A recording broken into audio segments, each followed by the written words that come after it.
Welcome to the third of a series of screencasts on the Economic Attention Allocation Networks of OpenCog.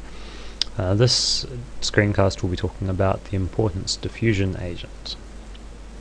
This agent, mind agent, spreads short-term importance between atoms along Hebbian links connecting these atoms. These principles are sort of the same also for long-term importance as well, although this current implementation does not spread long-term importance. There are some specifics about how frequently to do this that has to be worked out, but this is the implementation I have been using at the moment. There's also before I continue, there's also a importance spreading agent, which was a initial implementation that I did.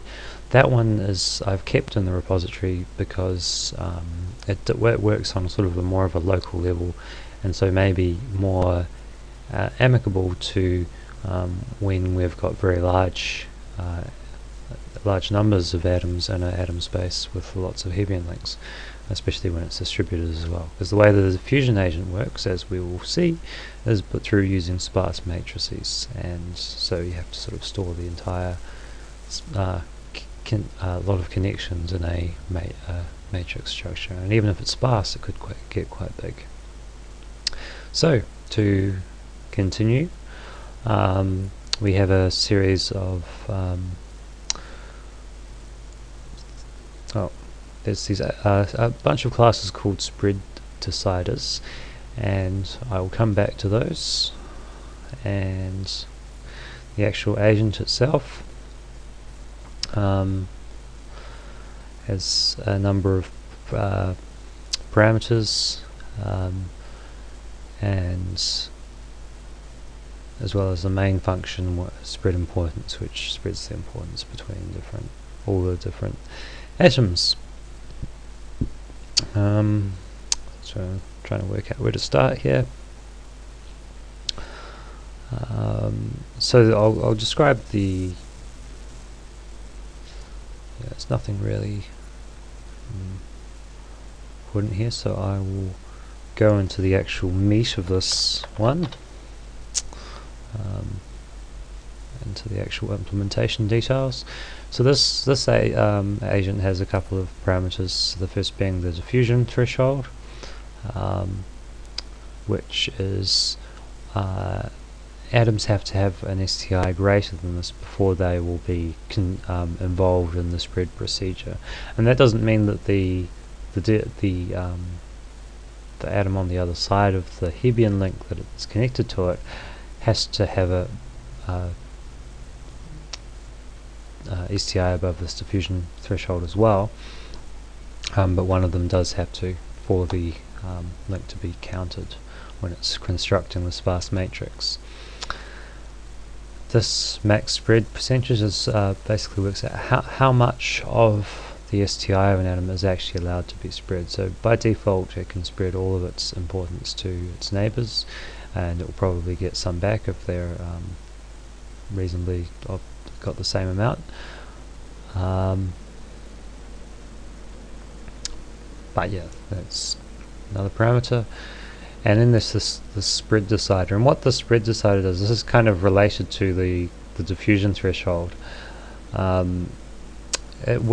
Based on this threshold, it works out whether or not diffusion actually occurs from a particular atom, and the greater the STI is above this threshold, the more likely it becomes. And there's different types of these spread deciders. There's here we go. There's a hyperbolic one which uses a sort of ish-shaped curve, I think, and there's a step one which is basically just up until the spread diffusion threshold there's no chance, and then after that it's 100% chance. So this hyperbolic one was needed to do some proofs for the hot field network emulation, to prove that it converges whereas the step one was a bit more tricky, making it impossible to do it the way that we did. And that well, I say we, but it was more Ben Gotzow and Matthew Eclay who worked on that.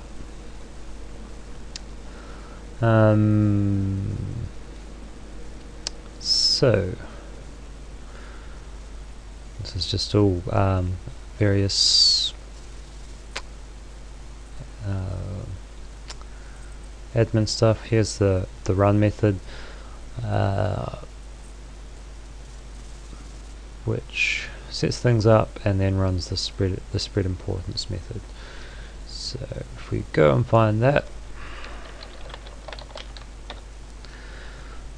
here we have the spread importance method. It basically has a matrix for the connections and a vector for all the STI values. So the way that it does this diffusion thing is it basically does it by multiplying a vector of the STIs, normalized STIs, and by a stochastic matrix of the connections, and then that gives us the new distribution of STI. And so in order to ensure that the diffusion, each handle we store the right index for it, we have this map between handles and their index in the vectors, because just to be sure that we have the right index, we can possibly optimize that out. But yeah, I've been working with this economic attention allocation stuff on a reasonably small scale, so I haven't had any issues yet. So we get all the Hebbian links, and then what we do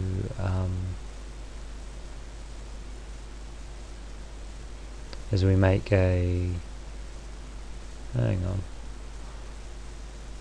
diffusion atoms link. Right, so we get all the links, and then we use this method here to make diffusion atoms map. So this goes through all the links, and then it works out with puts them into this map of handle to index within the map, and also counts how many atoms are actually going to be used in this, and that's used for initializing the sparse matrix. And so we also make a vector, we make the connection matrix. The connection matrix is actually interesting in that that's where we use these spread decider functions. It evaluates them. I think up here, yeah, make connection matrix. It goes through and just goes through all the different links, and then goes through the different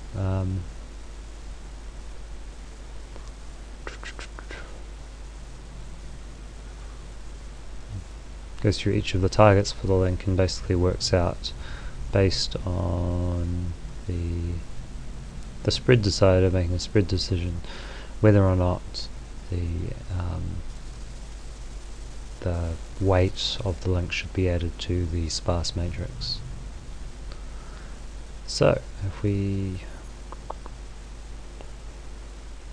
continue here, this is where we actually get the result. It's just multiplying the matrix by the vector, we get the result. And then there is some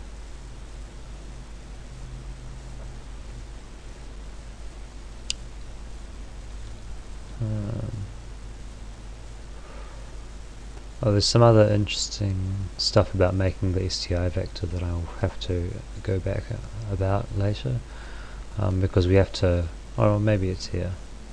This is just where we ensure that we don't take too much of the STI from a given atom based on the maximum spread percentage. And then we, oh no, it's not there. That's in the make STI vector, I'm assuming.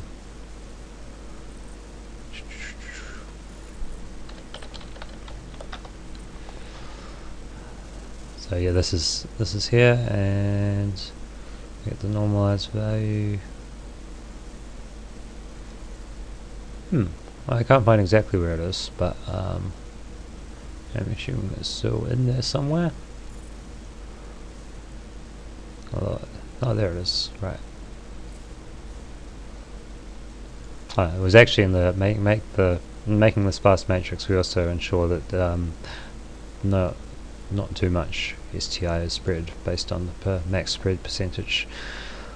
So that's all kosher, and we have the so for that result that we got here, we basically use that and go set scaled STI and go and reset the specify what the STI is for each of these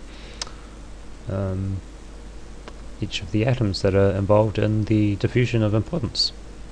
And the only thing with this is that it sometimes results in, you may have, like, if you sum all the importance across these atoms, and occasionally due to rounding of this diffusion thing, you end up having a slightly different amount of importance among all those atoms.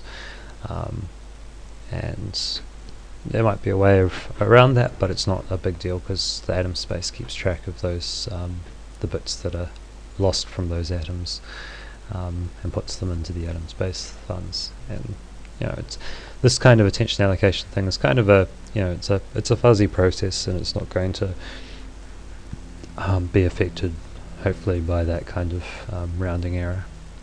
So that's pretty much concludes this talk about the importance diffusion agent. Sorry, I